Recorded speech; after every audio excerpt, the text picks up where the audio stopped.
Hello বন্ধুরা, আজ আমরা আলোচনা করব এমন একটি শহর নিয়ে যা মনে করা হয় সেটি নাকি সমুদ্রের নিচে ডুবে আছে। হ্যাঁ, আমি আলোচনা করছি আটলান্টিসের কথা। কেন ডুবে গেল আটলান্টিসের মতো এত বড় শহরটি?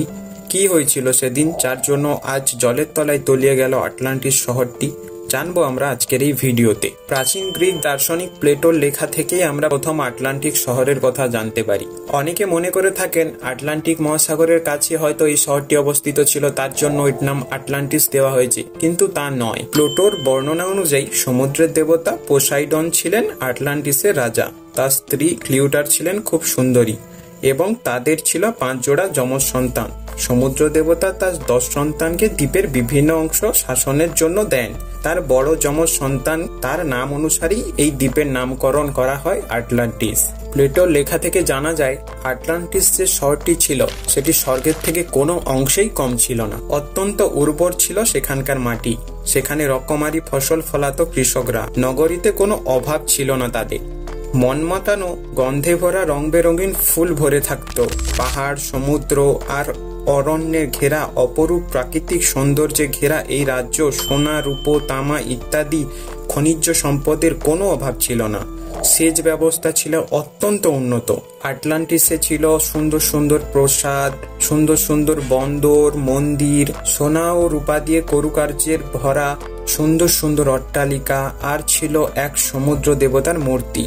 রাজধানীটি ছিল এক সবুজে ঘেরা পাহাড়ের চূড়ায়। সেই পাহাড়ের চারিদিকে ঘিরে ছিল বেশ কয়েকটি পরিখাগুলো আবার পরস্পরের সাথে খালে দিয়ে যুক্ত ছিল। এই খালগুলি আবার সমুদ্রের সাথে যুক্ত ছিল।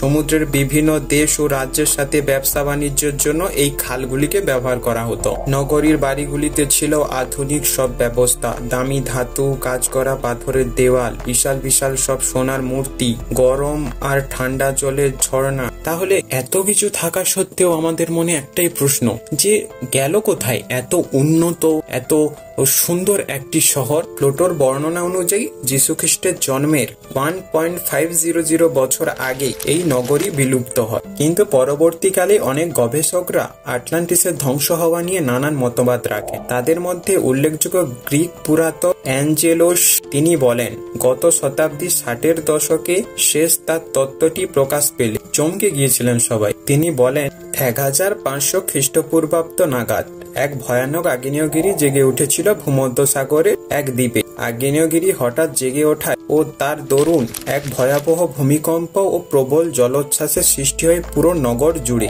এক রাতের মধ্যেই আটলান্টিক মহাসাগরের নিচে তলিয়ে যায় এই শহর, আর শেষ সাথে মুছে যায় উন্নত সভ্যতা আটলান্টিসের চিহ্নও। বেশিরভাগ গবেষকদের মতে আটলান্টিসের এই ধ্বংস হওয়ার তত্ত্বটি সঠিক হতে পারে, কারণ ইতিহাসের এই সময়টায় বড় বড় ধরনের বন্যা, আগ্নেয়গিরির বিস্ফোরণ, ভূমিকম্প, এমনকি সুনামিও আসতে থাকতো। এই কারণেই হয়তো আটলান্টিসের মতো বড় শহর আজ জলের তলায়। হ্যালো বন্ধুরা, আজকের ভিডিওটি এতটুকুই। যদি ভিডিও থেকে কিছু শিখতে পারেন তো লাইক, শেয়ার এন্ড সাবস্ক্রাইব করে দেবেন। দেখা হচ্ছে নতুন কোনো ভিডিওতে, ততক্ষণের জন্য বাই।